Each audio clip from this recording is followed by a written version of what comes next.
Good evening.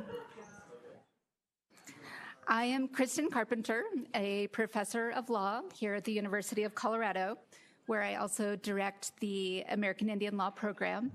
And it is my honor to welcome you to the 66th annual Cohen Lecture entitled Indigenous Peoples in a Changing Global Landscape. This lecture will be delivered by my dear friend, Dr. Albert K. Barume, who's the United Nations Special Rapporteur on the Rights of Indigenous Peoples. Before we begin, I'd like to acknowledge that we're convening on the traditional homelands of the Arapaho, Cheyenne, and Ute peoples, and that there are 48 tribal nations with historic relationships with the state of Colorado. I would also like to acknowledge our friends in the room from the Native American Rights Fund, the National Congress of American Indians, a number of tribal governments, UN experts, the Center for Native American and Indigenous Studies, and other partners who are here with us tonight. As a law school and university dedicated to public education and public service, it is important to us to work with all of you to advance self-determination and human rights in both education and practice. The Cohen Lectureship at the University of Colorado Law School was established in memory of John Cohen, a distinguished member of the Colorado Bar and an able public speaker. This lectureship aims to bring a prominent and distinguished lawyer, jurist, or scholar of law to deliver an annual lecture to Colorado Law's students, faculty, and alumni on a legal subject of interest and benefit to the profession. For work on this year's event, I wish to thank the law school events team, including Lindley Bell and Jusiline Cacavallo, and the American Indian Law program, including Hannah Aders and Milo Salazar, for their just truly heroic work.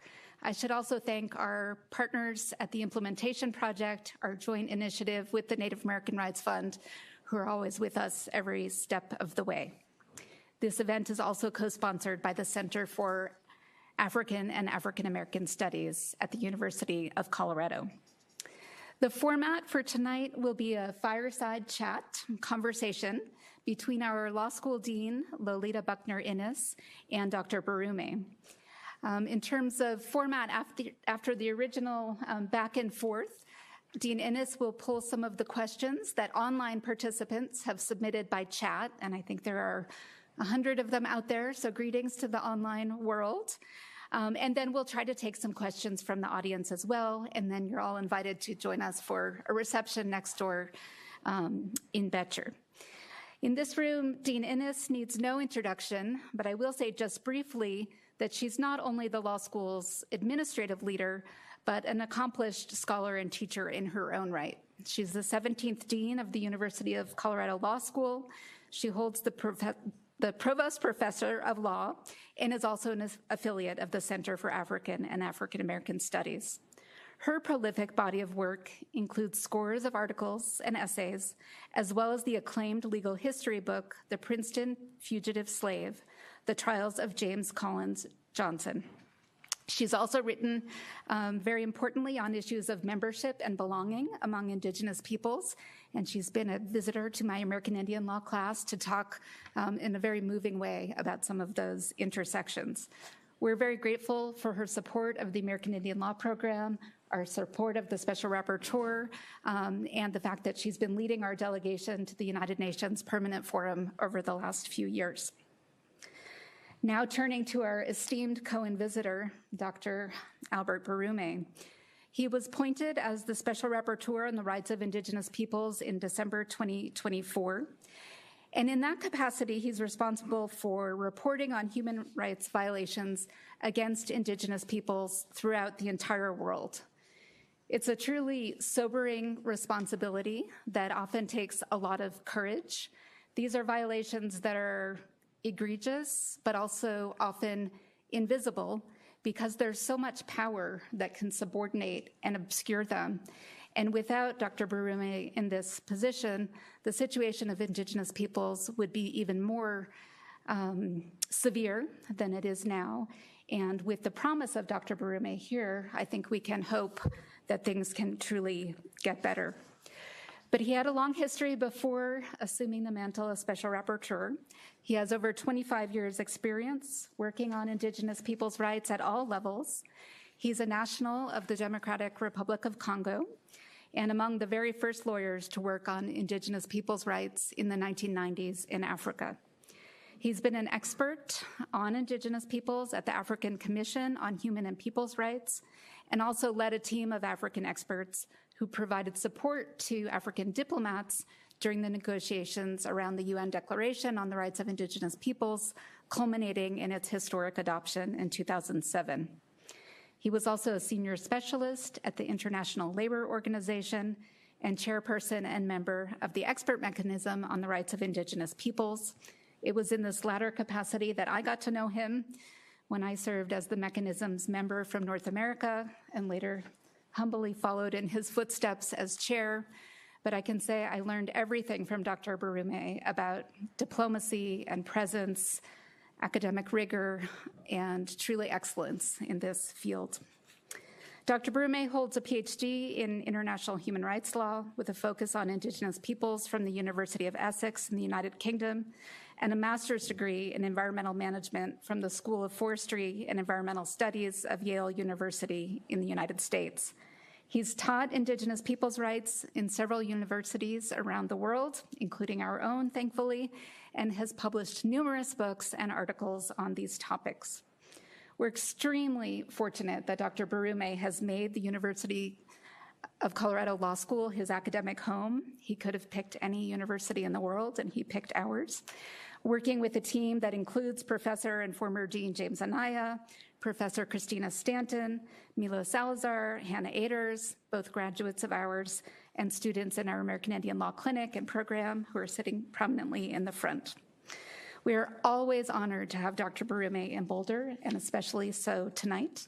And with that, I give you Dean Innes and Dr. Barume. Thank you.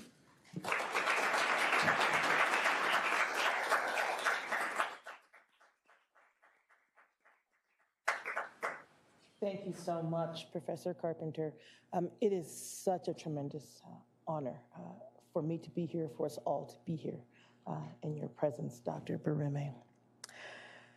I think, as you just heard from the introduction, Dr. Barume holds one of the most consequential human rights mandates in the world today.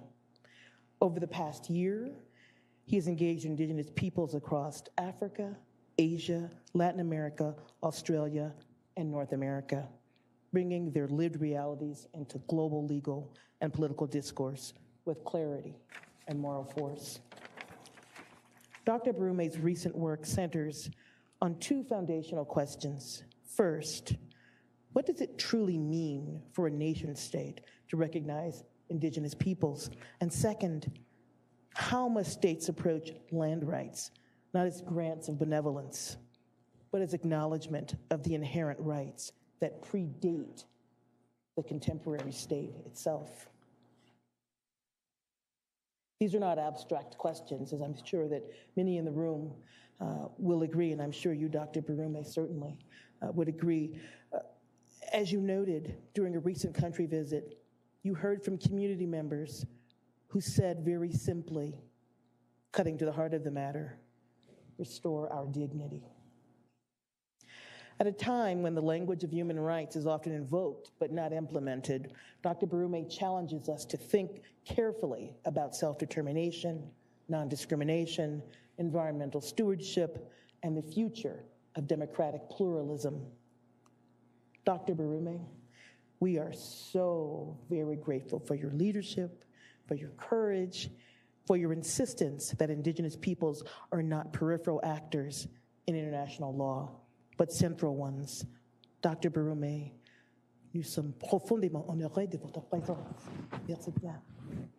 So I'm going to start with my first question.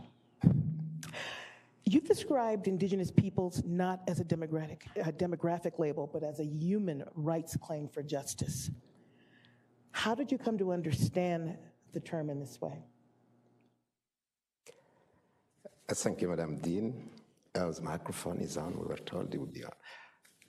It's really a pleasure to be here. Thank you for inviting me to this prestigious lecture. I was actually told it was a lecture. I didn't know it was a trial. I did not have to answer to questions, but really it's an honor to be here. Let me use this opportunity to thank the university for the support that it has been providing to my mandate as a special rapporteur. As Professor Carpenter said, it's a one-man or one-woman mandate. And I still don't, I was telling the students the other day that I don't know why the UN can actually decide to entrust an individual with so much. What I'm trying to say is absolutely impossible for anyone to discharge that mandate without support of institutions like yours and support from students and colleague professors. So really, thank you very much. And if I remember, your question was, how did I come to understand indigenous peoples as a concept that has, in my opinion, shifted. The concept indigenous people has indeed shifted to move from being, it was more or less an ethnic identity concept. Community would identify themselves or call themselves indigenous because they expect the other to recognize them as originating from that area, which can be a region, which can be a continent, it can be country. And that is really what most people still have in mind when they hear of indigenous peoples. But the concept shifted, mostly following the adoption of the United Nations Declaration on the Right of Indigenous Peoples. So it shifted from being like an ethnic identity-centered concept to become a human right concept. And when a concept becomes a human right concept, it means otherwise that it seeks to redress an injustice. It seeks to remedy. The concepts are no longer seek to put people into a certain status, because human right is not devised to give status. Human right is devised to redress, to correct injustice. So the question really becomes, what is that injustice that affect or affected community that self-identifies as indigenous peoples? In my report to the Human Rights Council, I really sought to start my mandates with these fundamentals, because it may look as it's trivial, but it's not that trivial. And states, particularly in many regions, are struggling to capture why they are under an obligation to provide special measures for certain section of their national population without looking as if they are putting them in a privileged condition. Indigenous people or communities that really self-identified indigenous people suffer from something very specific, which I will try to outline very, very quickly. And it's something universal that you found on the American continent, in Africa, in Asia. It is what I call in my report a high-grade racial discrimination. It is a violation through which the victims or their livelihood are dehumanized, considered as savage, as something uncivilized. But the purpose of that dehumanization is to dispossess those people of their land and annihilate their culture. So two objectives for which that high-grade racial discrimination is performed. That is a specific violation. Because not every single one in Africa, not every single one community on the American continent or in the Asian continent can claim to have suffered that land dispossession grounded in that high-grade racial discrimination. The colonization was just a context, because people would confuse by saying that everybody who was colonized was indigenous. It was just a context in which that specific violation happened, because as we speak, that violation is still happening in contemporary time, in Asia, including in Africa. In Africa, you have communities that are seen by their neighbor African in post-colonial Africa exactly the same as savage, as people who cannot possibly own land. And the whole purpose of that dehumanization is for those stronger, bigger community to take land from that. So that's, Madam Chair, Madam Dean, what makes the regime so clearly how it has shifted the concept from being an ethnic-centered, identity-centered concept into a human rights concept that seek to remedy that specific human rights violation. Thank you so much for that response. As you were speaking, I was actually recalling some of our comments last night, and I reflect upon the fact that in some of my limited reading, when you think about indigenous languages, especially those here in the United States, very often indigenous people, they describe themselves, and when you translate how they name themselves the people. The people. And so when you think about human rights, at the core of it is humanity, right? And I wonder, is that why, for example, there can be so many efforts at the dehumanization, that's at the heart of land dispossession? In other words, what comes first? Was it a desire for dispossession, or was it this inherent understanding of some people who look at others and say, you are not human, you are not the people?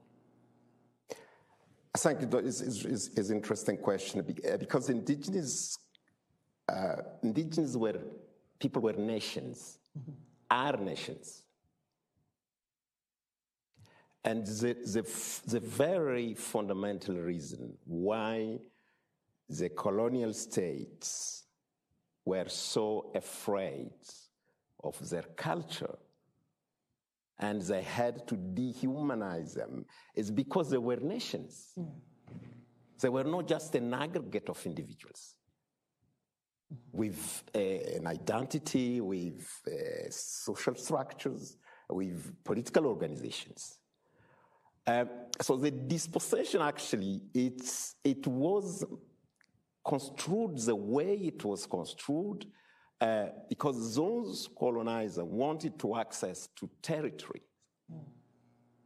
Indigenous rights over the land and territory are sovereign rights. It's the equivalent rights that states have over land. And during the decolonization process within the United Nations, indigenous people expected the United Nations in the 60s to address their issue the same way it was thinking of addressing the decolonization of mostly Asian and African states. Unfortunately, once more, the United Nations failed them. And it is for that reason that the declaration grounds indigenous people's land right of the territory in the right to self-determinations. Because if you recall very well in international law, the right to self-determination is conceptualized in the 60s because it's a tool for decolonization. And if you recall, the decolonization process or legal framework within the United Nations was grounded mostly through 3 major resolutions of the UN General Assembly. One resolution on political decolonization, and another key resolution of sovereignty over natural resources and territory. And it's for that reason that common Article 1 of the ICCPR and the Covenant on Civil and Political Rights actually is the same copy and paste in Article 3 of the UN Declaration on the Rights of Indigenous Peoples. Thank you so much. Dr. Barume, I wonder, in light of some of your comments you've just made and your earlier work, how should states distinguish indigenous peoples from other groups without creating a hierarchy? Meaning, isn't there a danger that we will simply turn things over where the bottom becomes top? Is that a legitimate danger? Yeah, it is a legitimate danger. In my first report to the Human Rights Council on recognition, I advise states, because indeed recognition is really, a state cannot possibly deliver on a right for which it cannot identify the right holder. It's impossible. So states must recognize and identify indigenous peoples as particular right holder under international law. So in my report, I give an advice to states to take 3 cumulative actions in order to fulfill the obligation of recognizing indigenous people as provided for under international law. The first action is what I said: a state should formally recognize the unique historical injustices indigenous people suffered from. It should be written in policies or in law or somehow, but it has to be legally recognized, describing, if I have to be explicit, saying I will be taking such and such measure on behalf of such group because they have suffered historically something specific, as I described. When a state does that, the state will do justice to those people and to itself, because it will actually prevent state from looking as if it was devising a privileged status. The indigenous people legal regime is crafted in the equality principle. It doesn't seek to put indigenous people above other social groups. It seeks to lift them up so that they can enjoy rights on equal footing. The second cumulative action I'm advising states to take is to formally introduce into their domestic legal framework international standard on indigenous peoples. It can be constitutional revision, it can be by act of parliament, but those international standards have to be introduced into domestic standard, because indigenous people's rights emanate from international law. They are not created by states. States have obligation to just introduce those rights in domestic legislation. Third action, as I'm recommending in my report, is for the state to identify indigenous people. And I'm not saying it because, one has to be careful there. We're not telling states that the state will now have the right to decide who's indigenous or who's not. Absolutely no. But as duty bearer, the state as a duty bearer in human rights, it is important that they identify clearly the right holders for them to be able to deliver on public services and so on and so on. And more importantly, it is a state obligation to protect indigenous cultural integrity.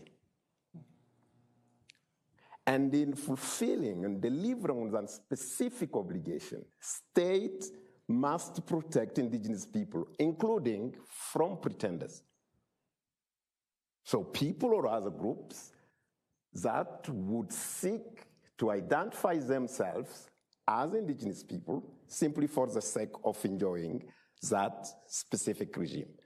So it is those 3 steps that, in my advice, fulfill that state obligation. And as your question goes, the state will not look as if it was building a privileged regime for a section of its populations. And it's for that reason that it really needs, as a state, to clearly communicate to the rest of the populations that this section of my population have suffered from something specific that not everybody has suffered from, and it's for that reason so that they could enjoy rights on an equal footing. Well, thank you. And I think following on that, and you alluded to this briefly, what is the role of self-recognition among Indigenous peoples themselves? The self-identification, it's central for two reasons. And I do touch on that in my first report. If Indigenous people is a remedial regime, it makes sense to let the victim be the one to decide which legal regime would better redress the injustice. That's the fundamental, or the basis for the self-identification principles. There are indigenous groups or communities or peoples that have decided for certain reason not to use the indigenous people legal regime because they want to achieve an objective that would be better served by another international human rights regime. I'll give you an example. When I was working for the African Commission on Human and People's Rights, we received a visit of the Tuareg indigenous peoples. For those who, the Tuareg is a group of indigenous people who live in several countries in the Sahel region. And in Mali specifically, a section of those indigenous peoples had gone on an armed contestation against the Malian government. And they contacted the African Commission with the view to assessing which international human rights legal regime would suit better what they wanted to achieve. And when they came to meet us, the question was, obviously, what do you want to achieve? And they said, no, we are this time determined to have a statehood. We want to become an independent state, which at that time they were calling the Azawad states. So there was this discussion whether the indigenous people legal regime was the best for them to achieve that objective. And after discussion, actually, it emerged if they wanted to achieve maybe the minority international legal regime would be more suitable for them. So the self-identification plays both the role of really giving back indigenous people dignity. Because one of the things indigenous people have suffered from throughout history and in numerous continents is other people deciding for them. It's as if, they don't know what is best for them. So that's the second reason the Declaration insisted on the principle of self-identifications, so that they can independently, freely, not only assess which legal regime they want to go for as the best appropriate measure for redressing the historical injustice, but also started to rebuild that, that principle of deciding for themselves. Thank you. I want to talk a little bit about the idea of inherent land rights. Dr. Bruma, you've emphasized that indigenous land rights are inherent, that they don't originate from state recognition. And I'm wondering, how do we understand the sources of indigenous peoples' land rights if it's not state granted? What's at the foundation of those claims? Because they are not really land rights. Indigenous people have territorial rights. The rights that indigenous enjoy over their land and territory are sovereign rights because they are nation. They are peoples. They are equal to states. And it's for that reason that actually their rights are mandatory on states. The rights emanate from international law.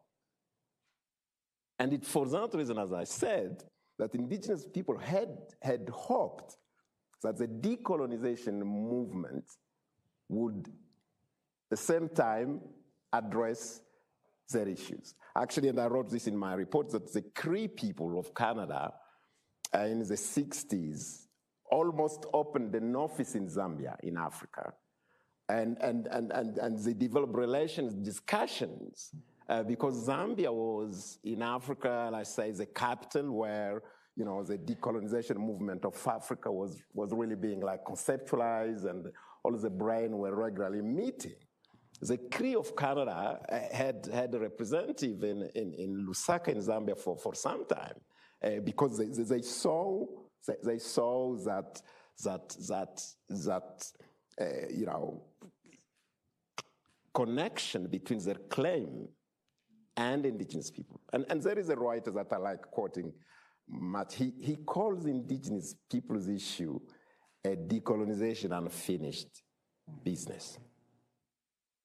And it is for that right. I wouldn't say this at the Human Rights Council in Geneva. State will go after me. They will think I'm calling for state indigenous people to secede. But as an international human rights law, you know, advisor, this is really the grounding of indigenous people's rights over their land and territory.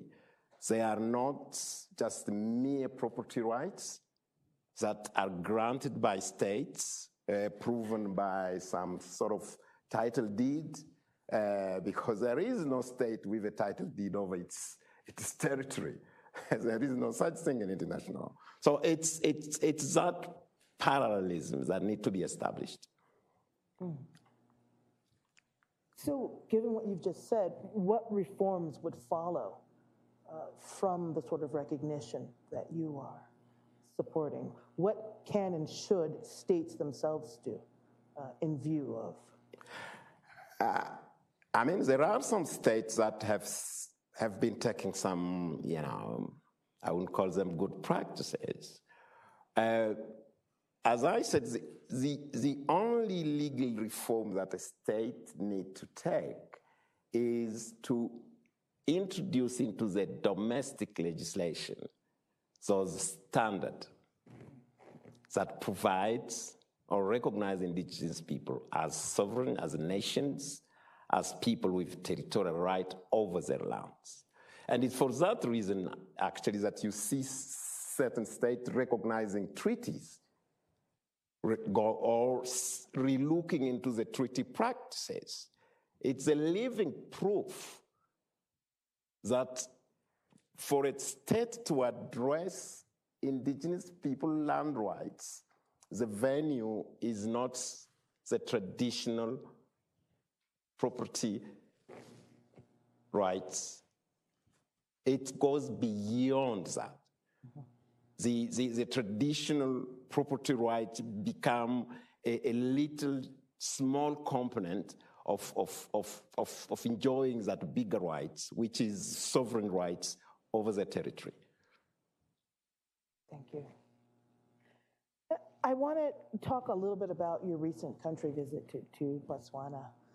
And I'm wondering, I'm sure that while you were there, much of what you've talked about, you were able to see it sort of in real time. But I wonder, when you observed political, for example, political challenges and structural challenges, how did that inform the kind of work that you're doing? I mean, specifically in the case of Botswana. Botswana is a really, really interesting case. It's actually an illustration of what I've mentioned earlier, of that specific human rights violation being live and contemporary in post-colonial Africa.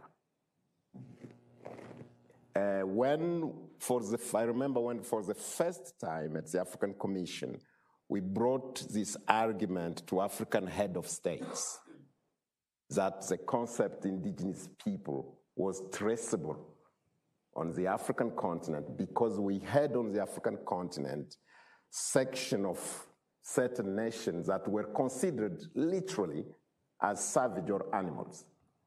And for that reason, the other bigger tribe could not conceptualize that people could own land. Mm-hmm. One of those countries, actually, Botswana.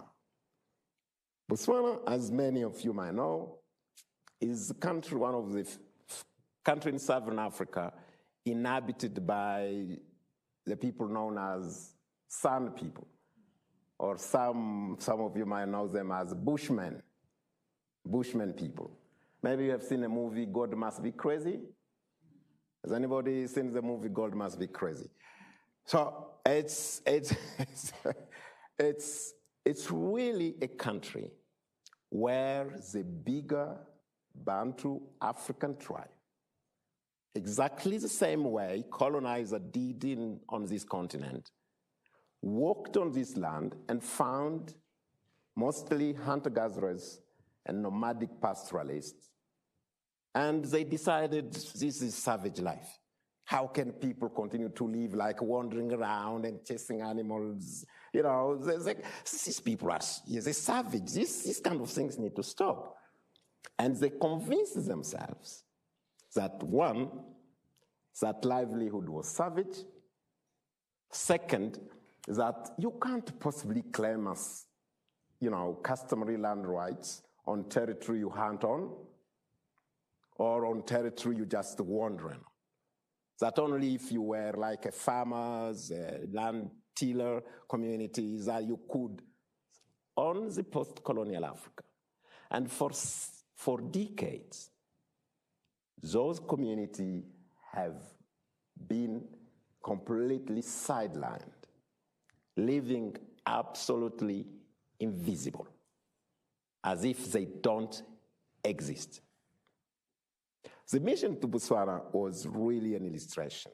And if I have to put it in one sentence, I would say it is an illustration of how transformative, as far as indigenous people are concerned, can be when a country is governed by decision makers that strongly, fully understand the basis of indigenous people's claim.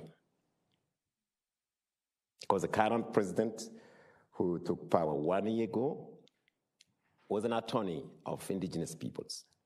He had for decades been in court defending indigenous people. He lost countless of court cases, and he became president not by mistake, but just suddenly became president, for not me going into inside discussion.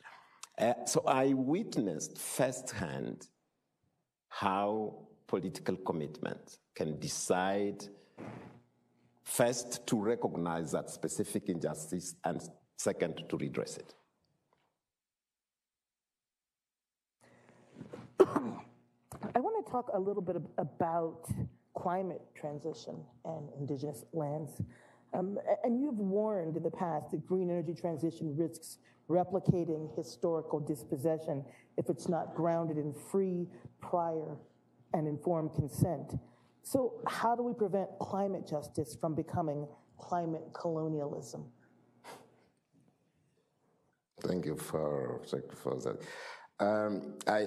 My second report to the UN General Assembly, because the first one is to the Human Rights Council and the second is for the UN General Assembly, that I presented in New York in October. I did tell states that indigenous peoples' lands and territory are on high demand, and global high demand. That was my first member state were raising hand. Why? But before I said that, I did underline, and it's true, my previous special rapporteur have said this. Indigenous people now live on the last pieces of their lands and territories because they have been pushing back for centuries, decades. People grabbing and then pushing back, grabbing and then pushing back. Now they live in almost all the continent on the last pieces of their land and territories. And it's the reason indigenous people are now fighting more and more. Not as a war, but they're resisting now. Because there is no place to push back to anymore. They really are cornered now on the last piece. So that's the first fact. It's a global fact. In Africa, everywhere is verifiable. The second is really the global high demand. It is driven, in my opinion, by 4 major factors, as I said to state. The first major factor are the transition minerals,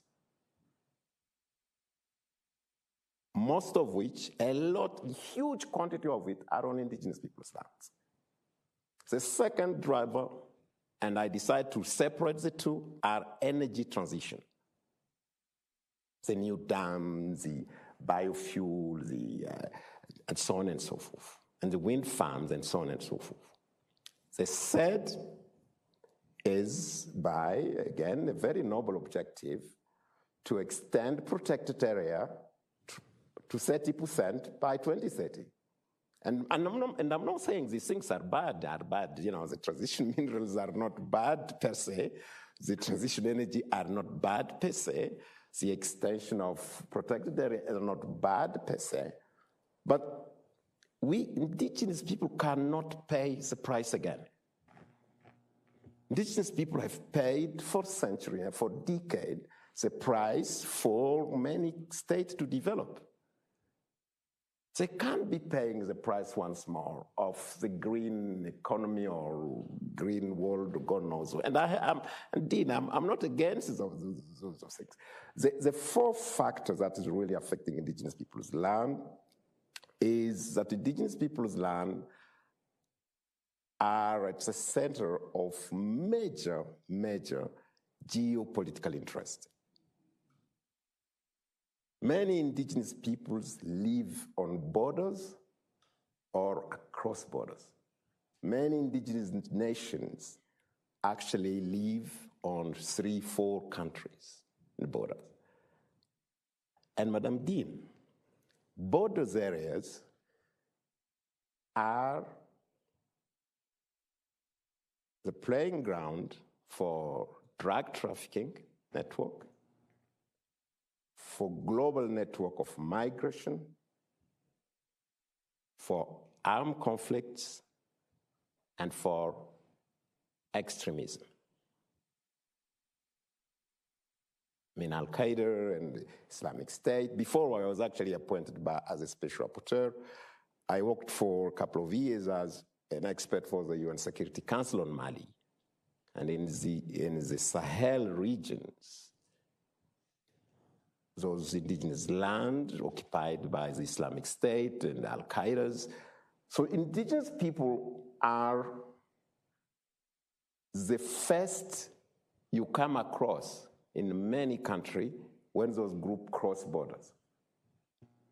It can be, migrant trafficking network, this is the first groups they come across, terrorist groups, drug traffickers, migrant traffickers, act of armed conflict are indigenous peoples.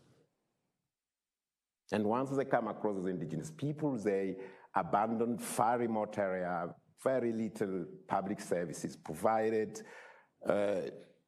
So they end up appearing as if they were accomplices. Mm-hmm.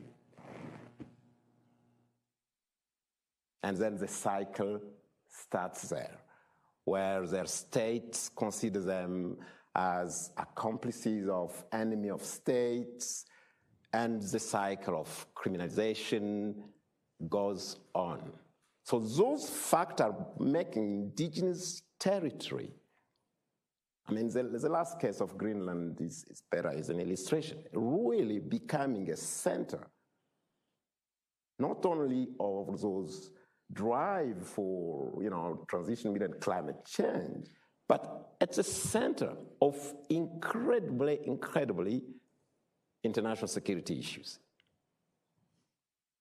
And that's a challenge, that the new challenge that indigenous territory and land will continue to face.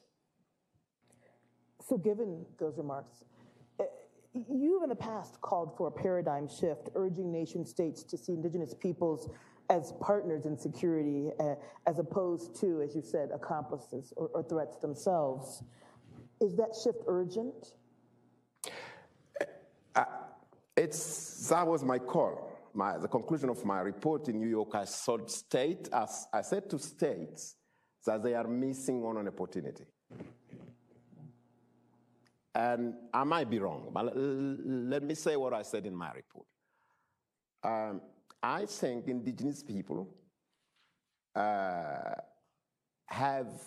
a traditional knowledge that is absolutely essential for international and national security. Let me give you an example, Madam Dean.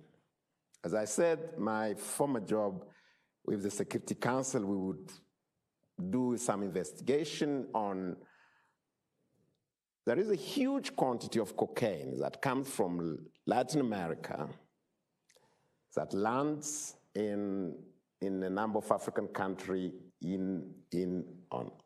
on the bore of the ocean, and that those quantity, for them to reach Europe, cross the Sahara Desert.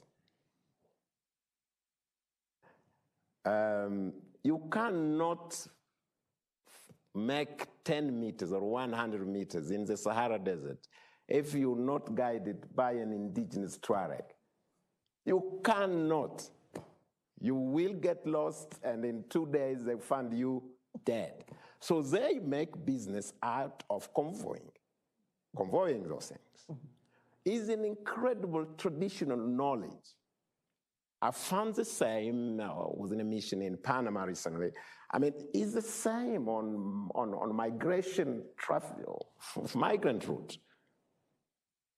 What I'm trying to say, Madam Dean, and I said this to states, that why don't you make indigenous people your first line of defense?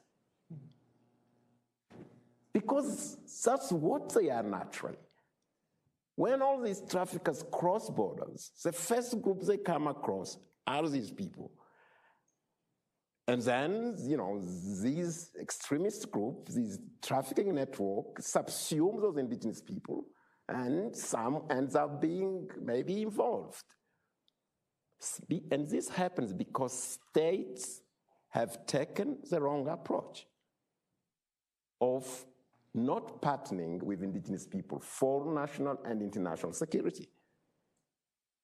And instead, they leave those indigenous people isolated, not provided with public services. So little presence of state on those areas, making them vulnerable to those groups. And once those groups comes, they are labeled enemy of the state, accomplices, and so on and so forth. I think there is a huge potential in terms of international security and national security if states shift the paradigm and really partner with indigenous people for security issue. And in my view, it is a win-win situation because it's also for indigenous peoples an important element of self-determination. Self-determination includes absolutely security dimension. Thank you. So Dr. Barume, I want to ask you a question that sort of comes out of my own self-description as a futurist, and some of you in the room have heard me describe myself that way, meaning I very much look to the past. As a legal historian, I am certainly very present, but ultimately I think it's the future that counts. And I think sometimes there are reasons to be hopeless. Do you see a future of hope for Indigenous people around issues like self-determination, around issues like dignity? What does the future look like? What does the best future look like? Yeah, that's a massive one. I said somewhere recently, because I also said that I'm discharging this mandate in a really very particular global context, that I wouldn't, you all know here, is incredible pushback on human rights, almost, contesting multilateralism. And some have said that actually the rule-based international order is over. I don't share that view. I don't share the view. And this is my take answering your question. I do think the principle, for me there are 4 principles that has been sustaining humanity, the 8 billion human beings on Earth, to make us live together as one family. Those are like fictional principles put together after the Second World War with the view to preserving that humanity should not go through that again. They might look fictional, but those principles have really kept the world what we know. So you have the equality principle. It applies for both state and individual. We have the non-discrimination principle. We have the international friendly relations, and you have the self-determination. These, in my view, are the pillar of the international order. Why, whether you're born in Africa or in Japan, or this is what have kept the world together for 70 plus years. I think we have taken the stability for granted. And that's what I see as an opportunity in the current global context. Because for me, those principles have not collapsed yet. My opinion. Those principles have just been shaken, maybe seriously shaken. But they have not collapsed yet, in my opinion. Because if they collapse, what we're seeing will be multiplied by 100. What is good, really, and that's the opportunity, is that at least today, everybody can see a glimpse of what the world will look like if those 4 principles were to collapse completely. And that's my hope. It's really an opportunity, the time we are passing through, because those who have taken the stability, the world stability for granted, today, everybody knows that it cannot be taken for granted. But they have not collapsed yet, and that's why maybe we are still sitting here. And that's my hope, my really hope. This is what Indigenous people have been saying all these years. And those main lessons that Indigenous people can give to the rest of the world. But people will always be different. We are 8 billion on Earth of different race, of different color, of different culture, of different livelihood. So there has to be some unifying, some gluing principles that keeps us as one family. That's, the first article of the UN Declaration, the United Nations Declaration, really showing humanity as one family. That's my hope. And I'm sure today everybody can agree that there is no other way than the 8 billion living together. And for that to happen, certain principles, maybe those 4 have to be, we find new ones, but it's a generational responsibility for our generations. Maybe the ones that Roosevelt and the other one put in place in 45, maybe they're too old, but there have to be new ones for us, 8 billion, to continue living. And that's my hope. Thank you. Thank you.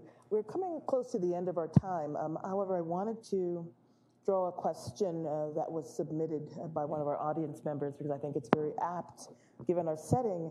And that, Dr. Brume, is given all that you've discussed tonight, what is the role of the university? What is the role of a place like Colorado Law in helping to enact the vision that you just described? Wow. Is it mine, that question? Okay, I think it's really linked to what I've just said.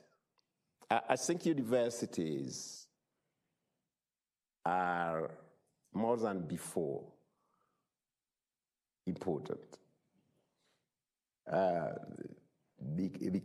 Because, and I have said this, I think what the world has to be tomorrow need to be decided by the youth. I find it really that, we, the old generation, are again trying to shape what the world should look like in 60 years, in 40 years. I think that's what really is the role of the university, to continue keeping that flame alive. That flame that makes the 8 billion, of us, sharing one planet and, feeling for one another.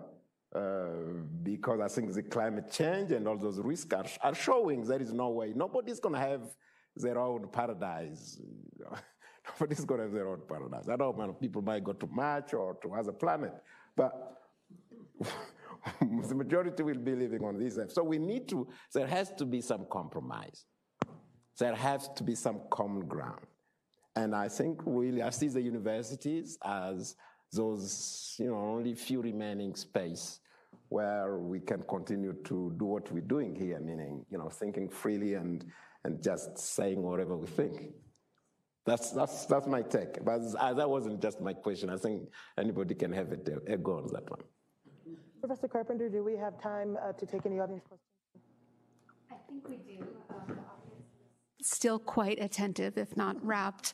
Thank you, first of all, Dr. Brume and Dean Innes, for the incredible tour. And I was just writing down all of the countries you mentioned. I could summarize the list, but I'll wait for a moment. Could we invite maybe one or two questions, and then we'll adjourn to the reception? Sunoe. Your remarks. Oh. Even better. Thank you so much for your remarks. I know you can't disclose any of the particular facts, but I was wondering if you could give us a general sense of the kinds of claims or complaints you're receiving from Indigenous peoples in the United States.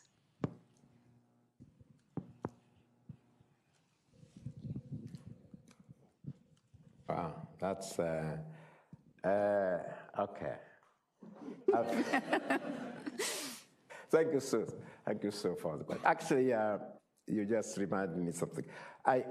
Because of the particular context in which I took the mandate, I decided to do something that none of my predecessors did to the mandate.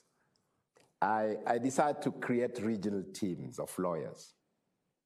I have regional team working in Africa, like 2-3 lawyers, same numbers of lawyers for Latin America, indigenous lawyers for Asia, and I'm forming a 4th legal team here that will look after the world. So the reason I'm doing this, Sue, is we're no longer in a global context where, as a special rapporteur, I would just say, it's outrageous, international law has been violated. That's what we used to do. And you expect state to feel, compelled to do something. That era is gone. International law means almost nothing now. People actually laugh at it. They go, like, international law? What do you mean international law? I think the only real way today is indigenous people have no other option than standing their ground. And I said this to my team. The only way out of this is indigenous people standing their ground. So what can a mandate like a special rapporteur do in such contexts. So for me, creating regional team is really to create a team that indigenous people can feel is in proximity. So bring the mandate more closer to indigenous people so they can feel at least that there is some support in proximity. In terms of compliance, I mean, you know, indigenous people, and that's why indigenous people are particularly vulnerable in current context, because they're already suffering from prejudice. They've suffered from prejudice, and the era we are in, it's an era built on prejudice. So that's the ideology.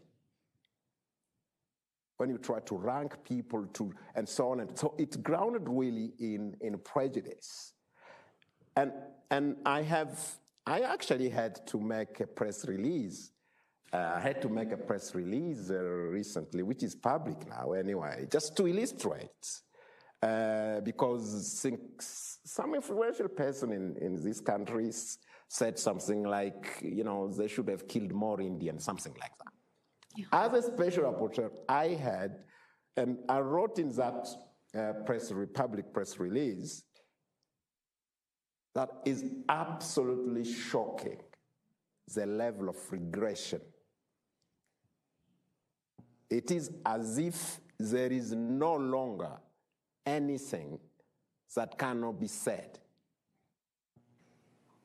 And if that is the world that we have to live in, indigenous people will really pay maybe twice the price. So I think the hate speech, just to respond to your question, the hate speech, prejudiced opinion is increasingly coming from different states. If you allow me not to name a state. Thank you, sir. Thank you. Perhaps one more question from the audience, and then we will conclude. Yes. The microphone is coming.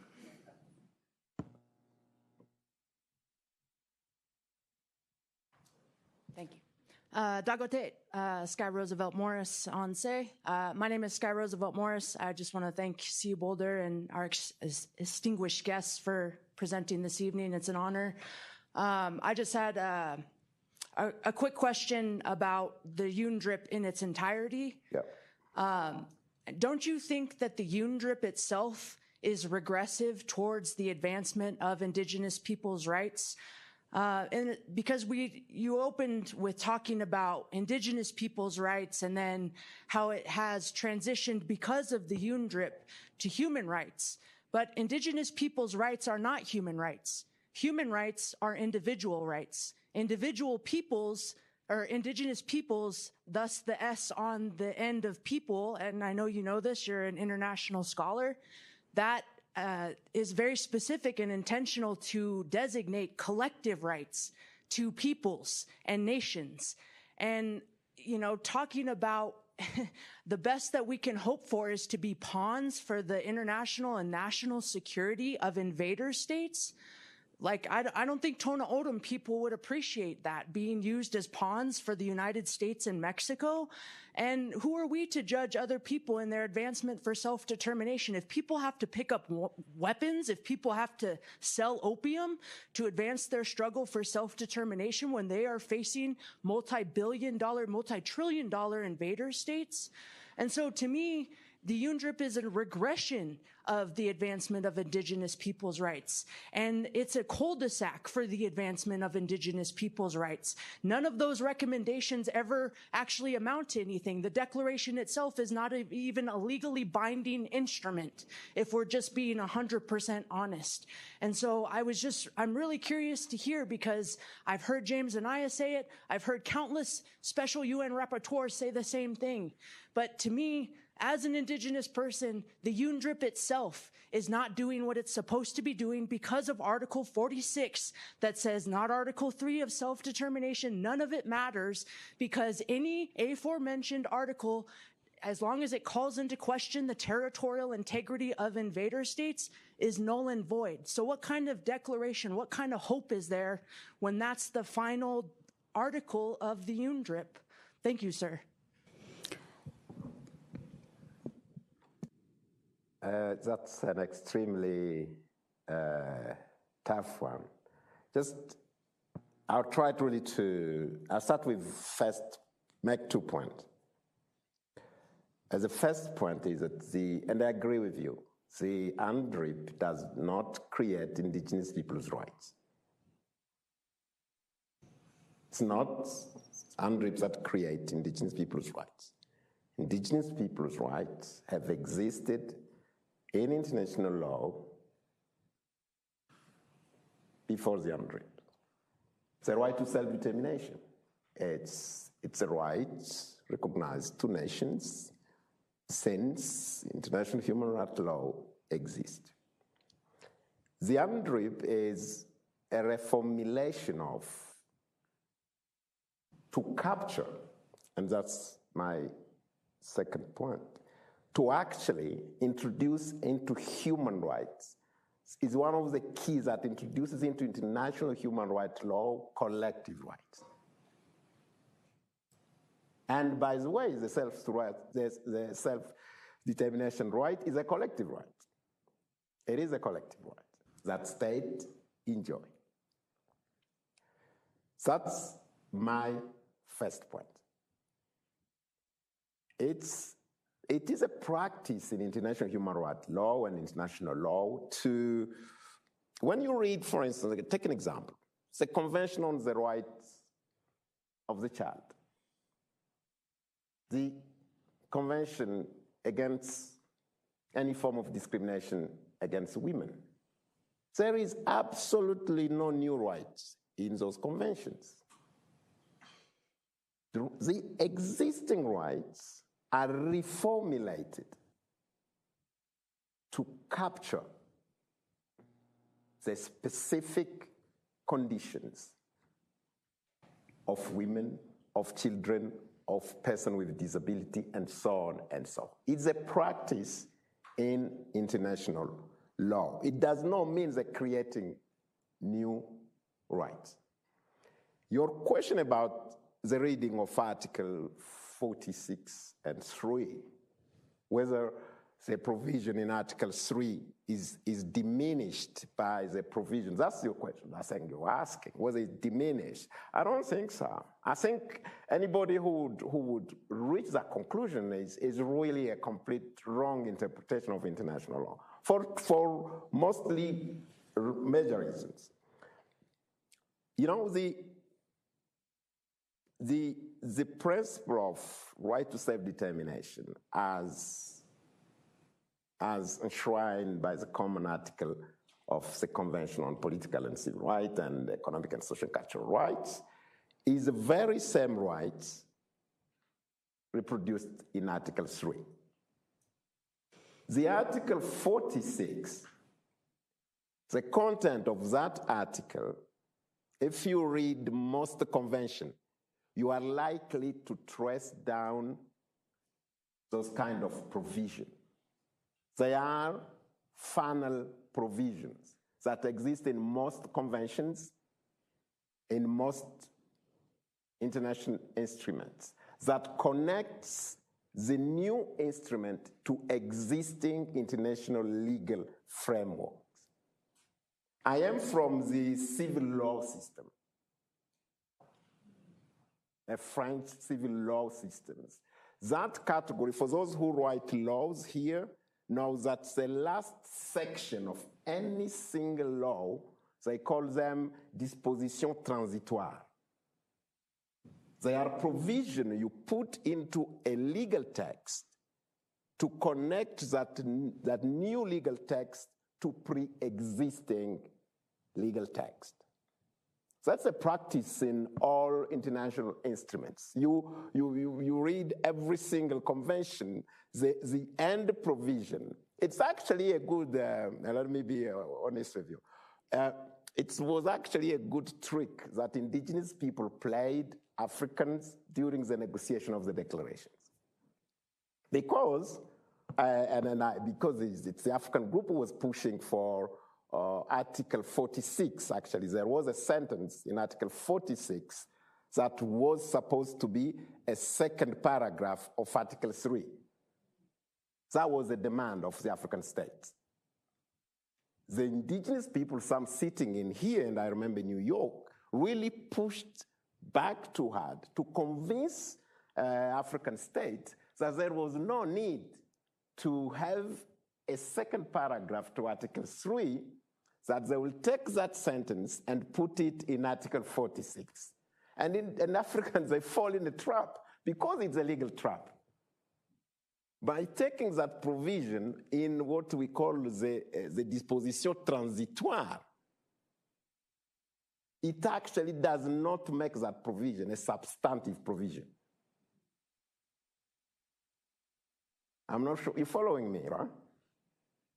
So there is there, again, if I have to, but let's go, you might want to read, we actually wrote an article on the declaration where we want to, on more detailed on this, you might want to consider to read. But you're absolutely right. The UNDRIP doesn't really create those rights.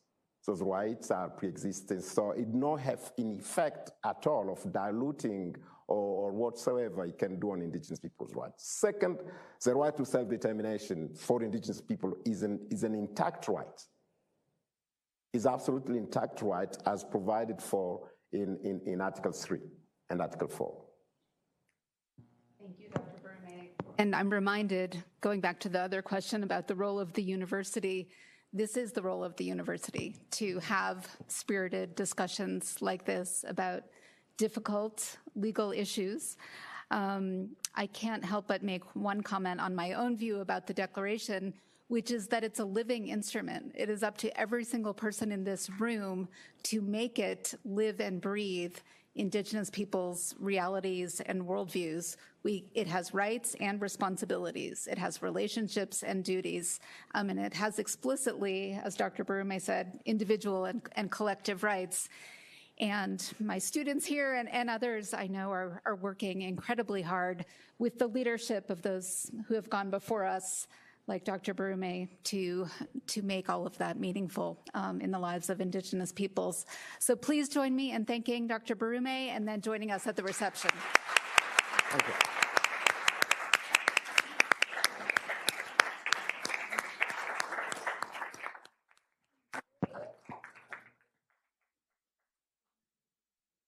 Thank you.